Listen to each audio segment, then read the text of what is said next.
The chandeliers were still trembling from the bass when Sophie heard it. A sharp, strangled gasp from the corner table. Not from a drunk billionaire or a bored socialite, but from the small boy everyone kept pretending not to see. Leo Moretti's shoulders shook, his breath breaking apart as the noise of the gala crashed over him. "Make him stop," a woman in diamonds muttered. "He ruins everything," her husband whispered back. Sophie froze mid-stride, tray in hand, the sting of those words ripping straight through her. She knew that kind of fear, the kind that didn't lash out but folded in on itself. And she also knew the rule: no one touches the Don's son. Yet when the boy flinched away from another burst of laughter, Sophie moved. "Hey," she whispered gently, lowering herself to his eye level. "Can you hear my rhythm?" The room fell silent. Guards reached for their weapons. Someone hissed her name like a warning. And across the ballroom, Dante Moretti, ruthless, feared, untouchable, turned in her direction with eyes that promised consequences she could never escape. That was the moment everything shifted. And the moment Sophie realized stepping forward meant she could never go back. If you want more stories that hit straight to the heart, like this video and subscribe to Canada's Heartfelt Tales. What happens next will leave you breathless. The music had barely resumed when the tension in the ballroom snapped like a wire. Sophie kept her hand steady, still tapping a soft rhythm for Leo as he breathed in shaky bursts. Around her the murmurs thickened. Disbelief, annoyance, even disgust. Not one person bent down to help the boy. Not one softened their voice. They stared at him the way people stare at a stain they'd rather pretend isn't on their immaculate floor. Behind Sophie, Greg hissed. "You're out of your mind. Get up before you get fired. Or worse." Sophie ignored him. "Leo," she whispered. "You're doing great. Stay with me. Left, right, left, right." The boy matched her sway, every move small but intentional. His fingers loosened. His breath slowed. It was working until a shadow spilled across them like ink. Dante Moretti stopped 3 feet away. His jaw was cut from stone. His eyes trained on Sophie with an intensity that made the entire room hold its breath. Even the band faltered. Even Greg took a step back. "What?" Dante said quietly. "Are you doing with my son?" His voice wasn't raised. It didn't need to be.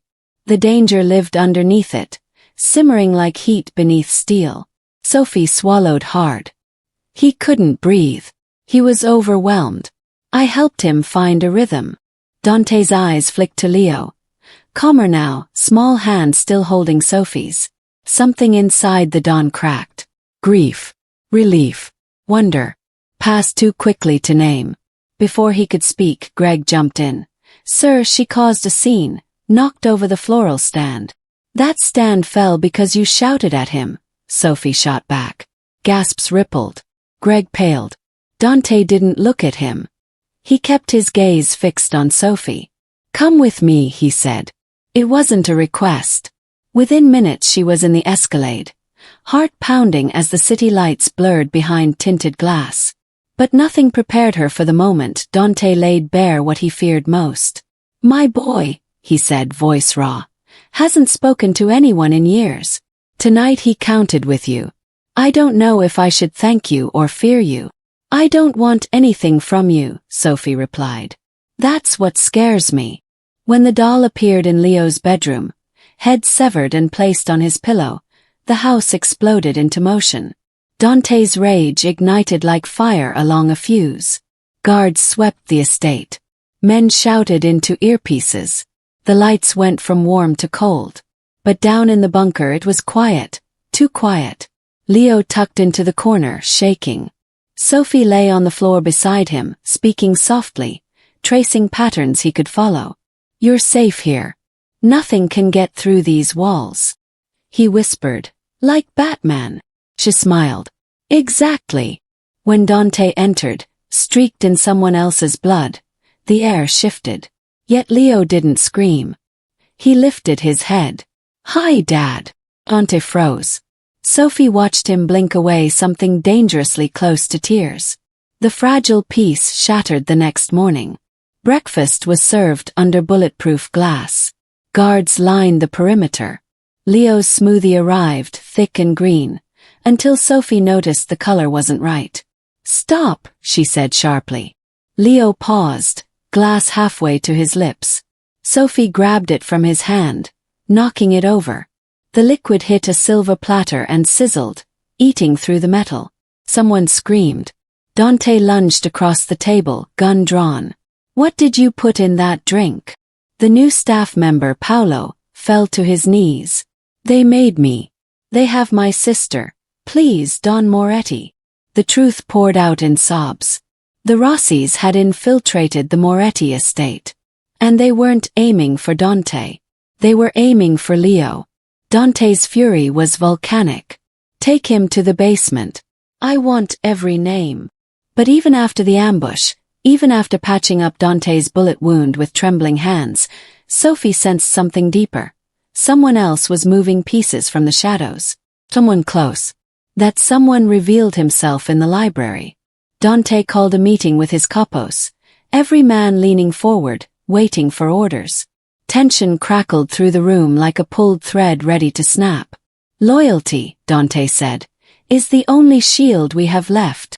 Leo tugged Sophie's hand. "The clicking." "What clicking?" she whispered. The boy pointed at Vincent Moretti, Dante's cousin. His Zippo lighter opened and shut, a nervous twitch. A scent drifted toward Sophie. Vanilla. Clove. The same perfume she'd smelled in Leo's room. Her pulse slammed. Vincent's shoe, just one, had a smear of dried green near the heel. Smoothie residue. Sophie leaned close to Leo. "Can you play the Storm piece?" Loud. Leo walked to the grand piano, lifted his hands and crashed down on the keys. A violent, thunderous chord. Vincent flinched, and reached for the gun in his jacket. Dante saw it. "What are you reaching for, cousin?" Vincent's face drained. "The noise, I was startled." Sophie stepped forward. He was in Leo's room.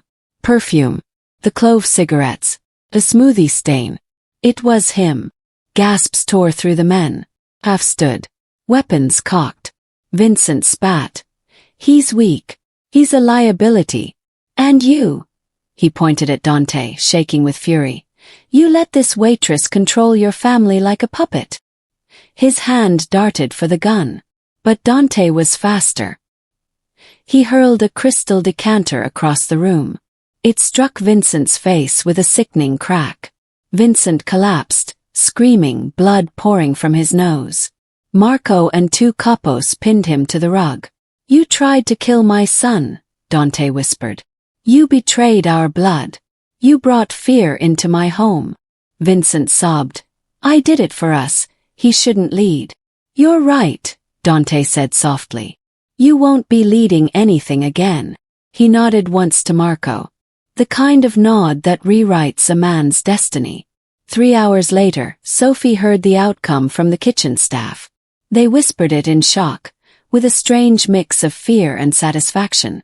Vincent had been delivered to the NYPD anonymously, tied to a chair, bruised, and surrounded by boxes of evidence. Financial logs, burner phones, and signed orders linking him to attempted murder. Every crime exposed. Every ally ruined. Every escape sealed. He would never see the outside of a cell again. But the real closure came at sunset. Dante stood on the balcony overlooking the garden where Sophie and Leo were practicing rhythm steps again. "Sophie," he called softly. She turned unsure, until she saw the expression on his face. Not the Don. Not the feared ruler of half the city. Just a father. Just a man who had nearly lost everything. A man who had finally learned who he could trust. "You saved my boy," Dante said. "And you saved me. I don't know how to repay that." "You already did," Sophie said. "You listened." He approached her slowly, carefully, as if not to break something delicate. "Vincent is gone," he said. "For good. But there is one more thing." He knelt. Not to propose, not to intimidate, but to look Leo in the eye. "You were brave today," Dante said. "You protected our family." Leo hesitated.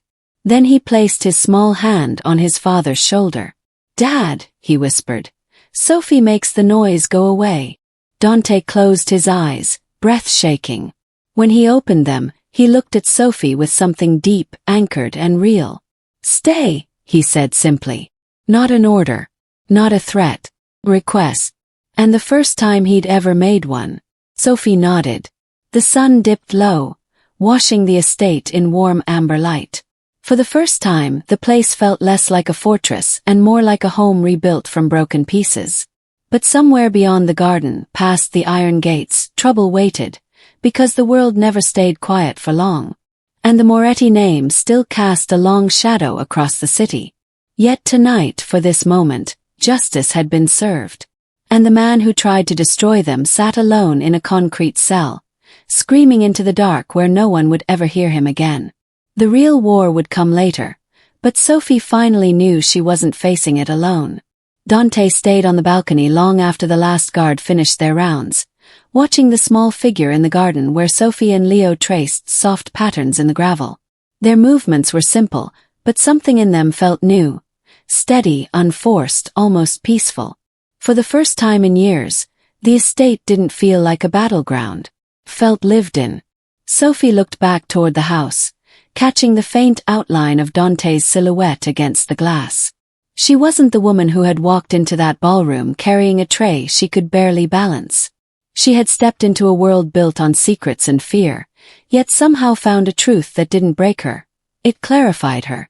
Protecting Leo hadn't just saved him. It had shown her she wasn't powerless. She was necessary.